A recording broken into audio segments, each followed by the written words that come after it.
Selamat berjumpa kembali dengan saya Tatan di kanal YouTube Taxation Literature, saluran informasi YouTube yang menyediakan info perpajakan yang semakin mantul alias mantap betul. Dan saya mengucapkan selamat merayakan Hari Raya Idul Fitri 1447 Hijriah. Mohon maaf lahir dan batin. Saya juga mohon maaf karena saya baru bisa aktif kembali di video saya karena memang kesibukan menjelang penyusunan SPT Cortex, dan saya berharap agar teman-teman yang sudah mengirimkan pertanyaan bisa dilihat. Saya sekali lagi mohon maaf karena saya baru bisa merespon pertanyaan dari teman-teman semua di kolom YouTube. Namun saya sudah meresponnya, dan silakan teman-teman yang mengajukan pertanyaan bisa melihat respon dari saya. Dan nanti bagi teman-teman yang mengalami kendala dalam mengisi SPT Cortex untuk orang pribadi, masih ada waktu kurang dari 1 minggu, dan teman-teman juga bisa melihat di video saya sebelumnya yang telah mengupas secara tuntas mengenai materi Cortex tersebut. Pada kesempatan kali ini saya akan membawakan topik mengenai PMK 114 tahun 2025 yang merubah ketentuan sebelumnya tentang sumbangan untuk penanggulangan bencana nasional, fasilitas pendidikan, pembinaan olahraga, dan biaya pembangunan infrastruktur sosial. Ini saya bahas akan terdiri dari beberapa video, di mana untuk video kali ini saya akan membahas dari sisi pemberinya. Sumbangan dan atau biaya yang dapat dikurangkan dari penghasilan bruto wajib pajak pemberi meliputi yang pertama, sumbangan dalam rangka penanggulangan bencana nasional yang disampaikan secara langsung melalui Badan Penanggulangan Bencana atau disampaikan secara tidak langsung melalui lembaga atau pihak yang telah mendapat izin dari instansi atau lembaga yang berwenang. Kedua, sumbangan dalam rangka penelitian dan pengembangan yang dilakukan di wilayah Indonesia yang disampaikan melalui lembaga penelitian dan pengembangan. Untuk penelitian dan pengembangan mencakup iptek, seni, dan budaya. Sedangkan untuk lembaga penelitian dan pengembangan merupakan lembaga yang dibentuk berdasarkan peraturan yang telah mendapatkan izin. Saya ulangi, lembaga penelitian dan pengembangan merupakan lembaga yang dibentuk berdasarkan peraturan atau telah mendapatkan izin dari kementerian atau lembaga. Ketiga, sumbangan fasilitas pendidikan berupa fasilitas pendidikan yang disampaikan melalui lembaga pendidikan. Kemudian, lembaga pendidikan merupakan lembaga yang dibentuk berdasarkan peraturan atau telah mendapat izin dari kementerian atau lembaga sesuai dengan tugas dan fungsinya. Keempat, sumbangan dalam rangka pembinaan olahraga yang merupakan sumbangan untuk membina, mengembangkan, dan mengordinasikan suatu atau gabungan organisasi cabang atau jenis olahraga prestasi yang disampaikan melalui lembaga pembinaan olahraga. Lembaga pembinaan olahraga adalah lembaga yang dibentuk berdasarkan peraturan atau telah mendapat izin dari kementerian atau lembaga sesuai dengan tugas dan fungsinya. Kelima, biaya pembangunan infrastruktur sosial yang merupakan biaya membangun sarana dan prasarana kepentingan umum dan bersifat nirlaba. Sumbangan dan atau biaya dapat dikurangkan dari penghasilan bruto bagi wajib pajak pemberi dengan syarat. Pertama, wajib pajak mempunyai penghasilan neto fiskal berdasarkan SPT tahun pajak sebelumnya. Kedua, pemberian sumbangan dan atau biaya tidak menyebabkan rugi fiskal pada tahun pajak sumbangan dan atau biaya diberikan. Catatan penting, apabila pemberian sumbangan dan atau biaya pembangunan infrastruktur sosial menyebabkan rugi fiskal, maka besaran sumbangan dan atau biaya yang dapat dikurangkan hanya sebesar jumlah yang tidak menyebabkan rugi fiskal pada tahun pajak sumbangan dan atau biaya diberikan. Ketiga, didukung bukti yang sah. Keempat, lembaga yang menerima sumbangan memiliki NPWP, kecuali badan yang dikecualikan sebagai subjek pajak yang diatur di dalam Undang-Undang PPH. Catatan tambahan, besarnya nilai keseluruhan sumbangan dan atau biaya pembangunan infrastruktur sosial yang dapat dikurangkan dari penghasilan bruto untuk 1 tahun dibatasi tidak melebihi 5% dari penghasilan neto fiskal tahun pajak sebelumnya. Untuk sumbangan penanggulangan bencana nasional, sumbangan dalam rangka penelitian dan pengembangan, sumbangan fasilitas pendidikan, dan sumbangan dalam rangka pembinaan olahraga dapat diberikan dalam bentuk uang dan atau barang. Barang yang dimaksud dapat berupa barang yang diproduksi sendiri atau diperoleh WP pemberi sumbangan dari pihak lain. Biaya pembangunan infrastruktur sosial diberikan hanya dalam bentuk sarana dan atau prasarana. Pembangunan infrastruktur sosial termasuk kegiatan renovasi, restorasi, dan rehabilitasi.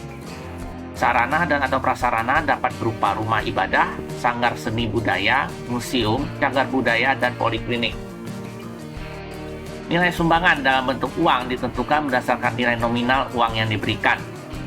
Apabila dalam bentuk barang ditentukan berdasarkan nilai atau harga perolehan. Apabila barang yang disumbangkan belum disusutkan, nilai sisa buku fiskal. Apabila barang yang disumbangkan sudah disusutkan, atau harga pokok penjualan apabila barang yang disumbangkan merupakan barang yang diproduksi sendiri. Nilai biaya pembangunan infrastruktur sosial ditentukan berdasarkan jumlah yang sesungguhnya dikeluarkan untuk membangun sarana dan atau prasarana untuk kepentingan umum dan bersifat nirlaba. Sumbangan untuk penanggulangan bencana nasional, penelitian dan pengembangan, fasilitas pendidikan dan pembinaan olahraga dikurangkan dari penghasilan bruto pada tahun pajak sumbangan tersebut diberikan. Biaya pembangunan infrastruktur sosial dikurangkan dari penghasilan bruto pada tahun pajak infrastruktur sosial dapat digunakan. Apabila pembangunan tersebut dilaksanakan lebih dari 1 tahun pajak, biaya pembangunan tersebut dibebankan sekaligus pada tahun pajak di mana infrastruktur tersebut dapat dimanfaatkan. Dalam hal biaya pembangunan infrastruktur dibiayai lebih dari 1 wajib pajak pemberi, biaya pembangunan infrastruktur sosial yang dapat dibebankan sebagai pengurang penghasilan bruto, yaitu biaya yang sesungguhnya dikeluarkan setiap wajib pajak pemberi, asalkan tidak melebihi batasan yang telah ditentukan, yaitu 5% dari penghasilan neto fiskal tahun pajak sebelumnya, dan jumlah tersebut tidak menyebabkan rugi fiskal pada tahun pajak di mana sumbangan dan atau biaya diberikan. Untuk memperjelasnya, saya akan memberikan contoh soal.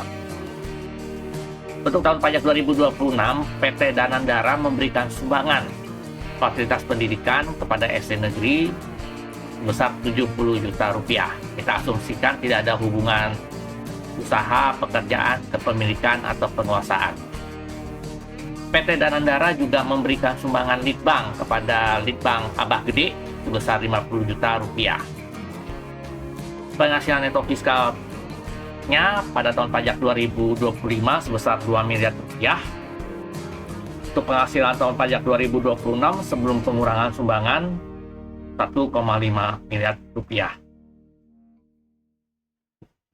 Penerima sumbangan wajib memberikan bukti penerimaan sumbangan tersebut sebagai bukti yang sah dan diberikan kepada PT Danandara. Penerima sumbangan wajib melaporkan penerimaan tersebut kepada DJP paling lambat akhir tahun 2026. Untuk PT Danandara hanya dapat mengurangkan sumbangan tersebut dari penghasilan bruto untuk tahun pajak 2026 sebesar 5% dikali penghasilan neto fiskal tahun sebelumnya, yaitu sebesar 2 miliar rupiah. Sehingga jumlahnya 100 juta.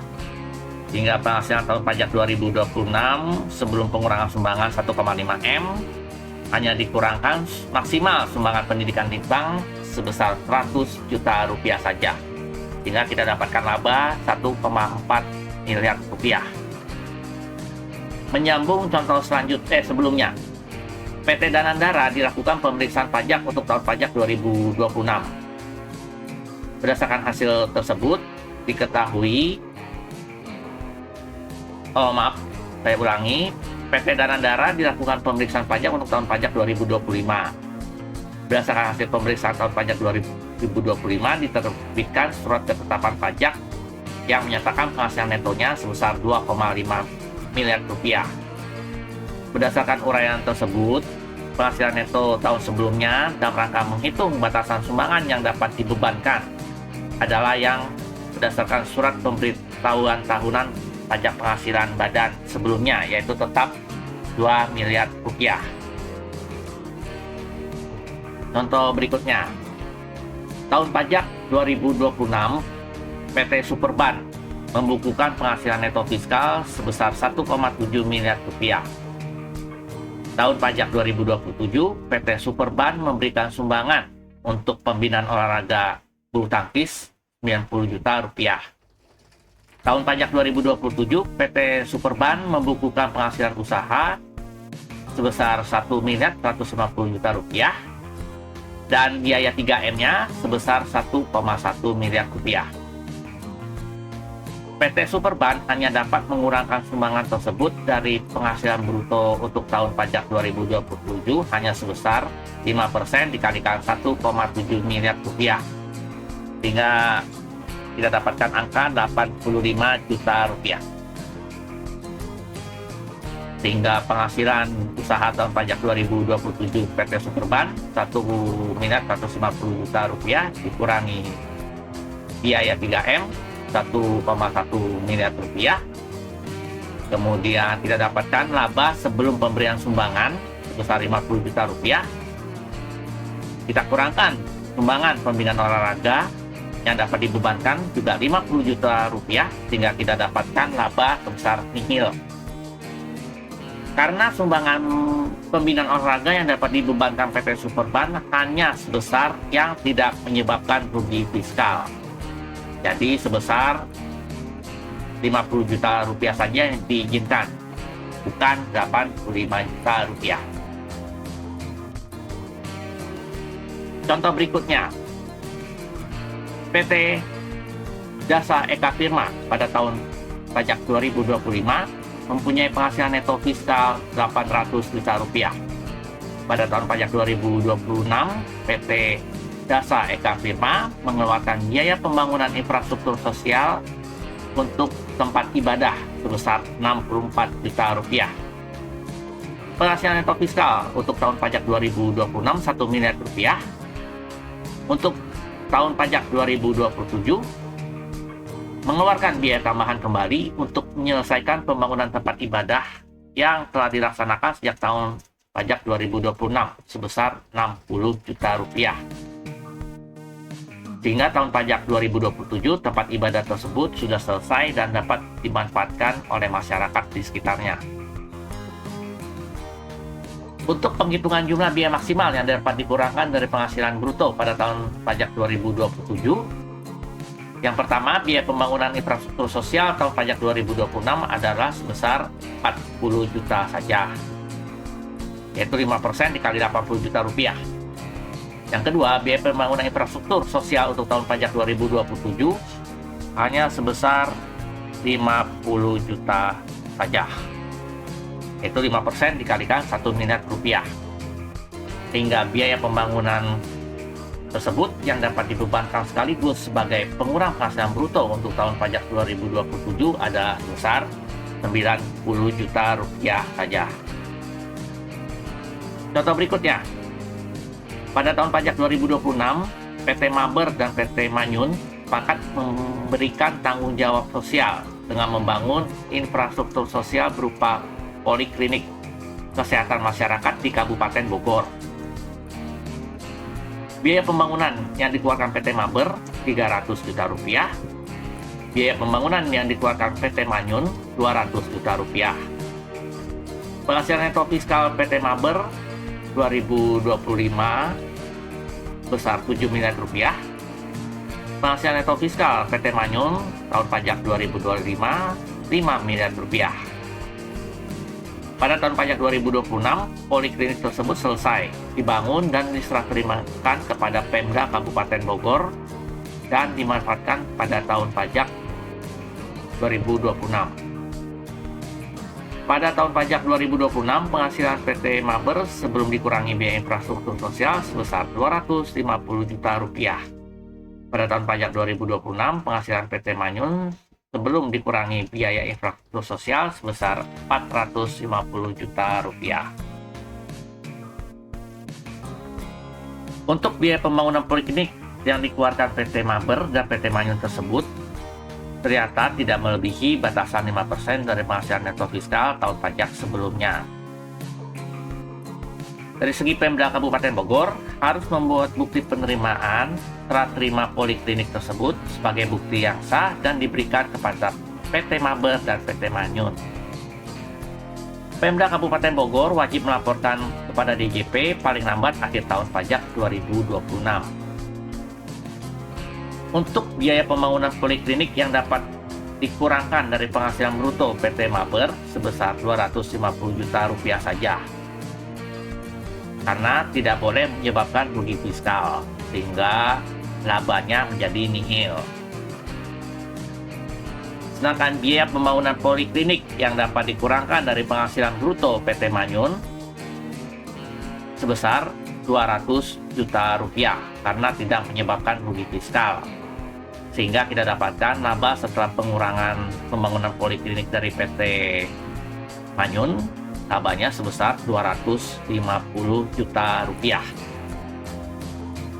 Kesimpulan dari video ini untuk aturan baru mengenai sumbangan tersebut, apabila untuk wajib pajak pemberi badan dalam negeri mempunyai laba fiskal, kita harus memperhatikan dulu, kita tentukan dulu batas maksimal sumbangan yang dapat dibebankan sebagai biaya, yaitu maksimal sebesar 5% dari penghasilan neto tahun sebelumnya. Setelah itu kita cek langkah kedua, apakah jumlah biaya sumbangan yang boleh dibebankan dari segi aturan fiskal tersebut menyebabkan rugi fiskal atau tidak. Itulah kesimpulan dari aturan baru dari ketentuan pemberian sumbangan. Dan sekali lagi, apabila ada pertanyaan, silakan saja tuliskan di kolom komentar. Dan mohon maaf apabila kami tidak bisa meresponnya secara cepat, namun kami akan berusaha untuk meresponnya sesegera mungkin. Sampai jumpa kembali di video saya selanjutnya dengan topik yang lebih menarik. Bye!